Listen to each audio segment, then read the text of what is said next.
Hi, it's the Lipstick Gal. I wanted to play with some new lip products. I happened to just on a whim, and I shouldn't have done it, picked up at Ulta.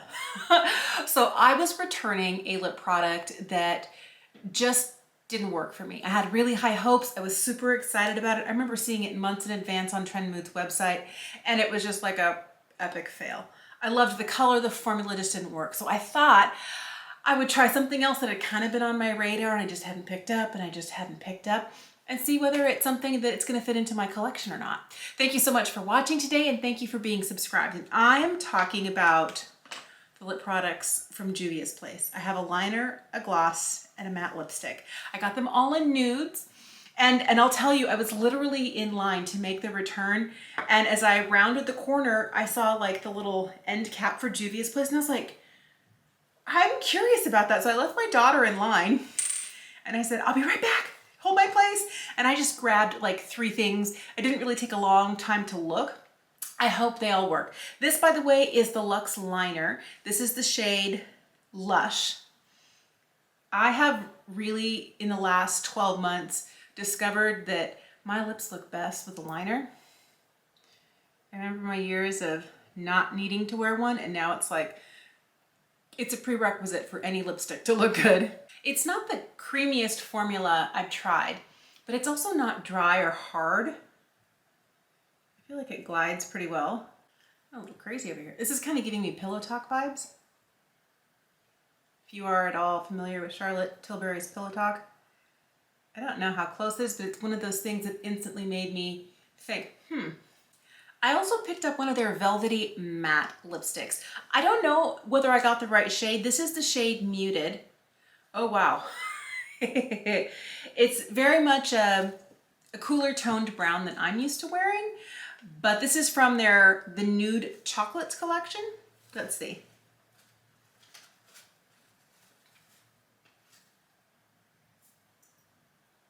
I don't know if this is a color I would normally gravitate towards. Well, I like the way it feels going on. What's interesting about this is the shape of the bullet. You've got very much a triangular shape to it, and it's really nice because I feel like it gets up into the Cupid's bow nicely while still distributing a wider swath of color on the lower part of the lip. So it gets really nicely like right up here.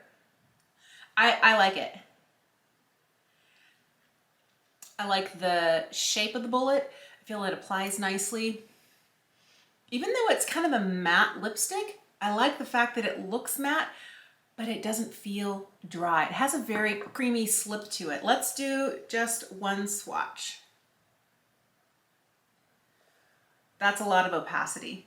That's impressive. I'm just gonna do one next to it that has like multiple swipes to see if we get, you can tell there's a little bit of a difference.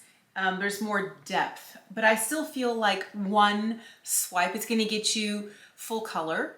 But this is an interesting shade. It's not a shade that I regularly reach for. I usually reach for something that has a little bit more pink to it or a little bit of a rosy mauvey undertone, even if it's more like a neutrally brown lipstick, kind of like a pinky nude. And this is more just like a nudie nude. The last thing I wanted to try is their Lipped Reflex Gloss. This is in the shade Sis. I think this is a really pretty color. This is the color I was kind of hoping the lipstick would be. Let's do a quick swatch. Oh, wow. It's got a giant doe foot. It really reminds me of the Lifter Gloss doe foot or the Fenty Beauty gloss. That's definitely a lot peachier. I feel like I would have liked these shades, and this is what happens when you just quickly run through the line and go, this one and this one, and I should have paid a little bit more attention. I feel like they're a little bit too peachy and neutral. I tend to like a pinky nude, but this definitely gives it a little bit more life. I know it's weird to throw a gloss over the top of a matte lipstick because if you're wearing a matte lipstick, you want a matte lip, but I wanted to try it all. I mean, my heart wants what my heart wants. But let me tell you, what's interesting about this, I felt like it was a little bit awkward. I feel like this is just slightly bigger doe foot. I could be wrong than the one from Fenty. This is like really big. I do like that it has kind of like a little reservoir at the end to be able to hold product. So you don't have to keep, you know, in and out of the tube, in and out of the tube, in and out of the tube. I feel like It also gets like a real significant amount on there. Let's see, my Fenty gloss is right here. Oh, maybe they're the same size. No. The one from Juvia's place is definitely bigger. Can you see that? It's bigger. It felt like a little unwieldy. Okay, where's my lifter gloss? I even feel like the lifter gloss has a slightly more petite doe foot. This one, I'm curious. I'm gonna pull it out. I wanna know if it's the same doe foot that they use on their concealer. I think it's the same doe foot. Because look, they're exactly the same size. So they're using the same component here for two separate products. I think there is, you know, a money saving factor in that, but I feel like the chunkier doe foot is good for concealer, but it can be just a little unwieldy on the lips. Now, that's just me, and I know that as a 46-year-old woman, my lips are starting to lose volume. So maybe if you're younger, this won't be an issue for you. But I feel like this is like a real meaty doe foot. It's probably the biggest doe foot on any lip product I've ever tried. Was it impossible to use? No, it wasn't impossible. But I do feel like it could get out of control real quick. I love you, baby girl. Okay. Oh, come here. You got it in places you don't want it. You're gonna be like later, like, come here. Not on my teeth. Well, I'm trying. Will you keep your lips closed, and I won't be wiping your teeth. The one thing this gloss has going for it, because I've had it on for a good 15 minutes now, I've been saying goodnight to my kids. Like, we went shopping today, and I just got home. Like, I want to try my new lippies on. Is that it's not collecting and pulling in the corners. Because that's my biggest pet peeve with any gloss. That's why I'm not a fan of the Maybelline Lifter Gloss, because unless you put on the thinnest of thinnest coats, you end up collecting and stringing in the corners of your mouth or where your lips touch in the middle, and it just looks like a cheese pull. I like that this doesn't do that. I like that a lot. I also really, you know, I didn't think I was gonna like this color. I kind of do. This color Sis is nice. It's definitely more of a peachy tone. Let's swatch the lip liner. So the liner right here is in the shade Lush. You know what I'm curious about? Just some quick comparisons. Just looking at the liner swatches, this one right here is Juvia's Place in Lush. This one right here is from Charlotte Tilbury.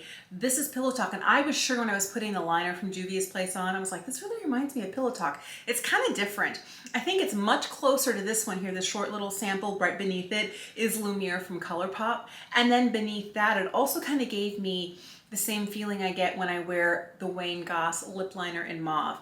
That's probably my most reach for lip liner between that and Pillow Talk. Those are the ones I use the most, but I really feel like I am gonna get a lot of use out of this kind of slightly cooler toned, deeper nude. I feel like there is a place for that. I'll definitely have to get back to you and let you know, am I still reaching for these products? How well do they fit into my collection? Are they worth your time and your money? I will tell you though, I like the pricing. The lip liner is $10. The lip gloss is $13. The lipstick is $14. And if you can ever get them when Juvia's Place is on sale, it makes them even less expensive than so many drugstore brands. I feel like the quality of these products is good. My favorite thing about the liner is that I like that it's retractable, but my favorite thing is the fact that it's a slightly stiffer formula. And the reason I need something that's slightly stiffer is that as I'm losing volume in my lips in my mid-40s, I find that liners that are too creamy, the minute I put a cream lipstick or a gloss over the top, that kind of more hydrating formula on top starts to break down the formula of the liner if it's too creamy, and then everything just goes everywhere. It just starts to bleed out into those fine lines and feather out, and it's just a disaster. So a slightly stiffer formula, not that it's hard, but I feel like it has a little bit more staying power, and it might do a better job of saying, here's the lip line and you're not leaving. I like that. I'll have to let you know though. I feel like the formula of the gloss is amazing because it feels lightweight. It's not sticky. If you've ever tried a MAC lip gloss, it's really kind of like a thick, full, plush, but sticky situation on your lips. This is very lightweight. I love that it's also not collecting and stringing in the corners. It has a beautiful shine to it, but it feels very lightweight. It also feels very nourishing. I love the shape of the bullet on this. Like, I didn't think that that was gonna be a thing, but I really like it. I also think that the packaging is really fun. The ombre, it has the gold for Juvia's Place here, and the bottom, It's got a sticker with the exact color of the lipstick on it. So if you, like me, have a large lip collection and you store them all like sticker side up so you can see what the name is, it also helps to jog my memory when I see what the color is. Oh yeah, that's what that is. Sometimes I remember lipsticks by packaging, sometimes I remember them by name. But when you can like give me a visual reminder, it helps me so much when I'm pulling a look together. What do I really need? I will get back to you and let you know, did they wear well? Am I still reaching for them? Is there a place for these products in my collection? Because with as many lip products as I have, oh, and I've been buying so many in the last couple of months, it's important to know what's good and what's not. But the prices were good and I have really been curious to try these formulas. Thank you so much for watching today. Let me know if you've tried anything from Juvia's Place from their lip line. I do have some eyeshadows, but I don't have a lot from Juvia's Place. And I love how inclusive their shade ranges are, but I really want to know what your favorites are. So if you tried anything from Juvia's Place, let me know what your faves are. And I'm hoping to catch them the next time they're having one of their big sales to maybe pick up some more stuff. Thank you so much for watching today. Have an amazing day. Subscribe if you haven't, and I will see you again soon.